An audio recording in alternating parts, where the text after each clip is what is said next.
বন্ধুরা, আজ 2024-এর 1 ডিসেম্বর। আজ আমি এখন চলে এসেছি এই নাগাল্যান্ডের খিসামা হেরিটেজ ভিলেজে। আর আমার পেছনেই আপনারা দেখতে পাচ্ছেন, এটি হচ্ছে নাগাল্যান্ডের সেই রেংমা উপজাতির যে তাদের ট্রেডিশনাল যেসব ঘর ছিল, সেই রেংমা উপজাতিদের ঘর।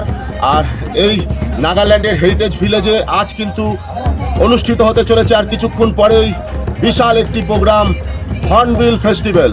নাগা উপজাতিদের সবথেকে বড় ফেস্টিভ্যাল এই হর্নবিল ফেস্টিভ্যাল আজকে আমি কভার করতে এসেছি। তো এর পুরো ভিডিও কিন্তু আমার আসতে চলেছে আমার ইউটিউব চ্যানেলে। যারা এখনো পর্যন্ত সাবস্ক্রাইব করেনি, তো প্লিজ আমার চ্যানেল সাবস্ক্রাইব করে আমার পাশে থাকুন। এখানে এসে এই কাকার সাথে পরিচয় হয়ে গেছে। এই কাকার বাড়ি হচ্ছে আমাদের ওদিকেই দমদমে। তো একসাথেই আমরা এই ফেস্টিভ্যালটা এনজয় নেব, অবশ্যই আপনাদের সাথে নিয়ে।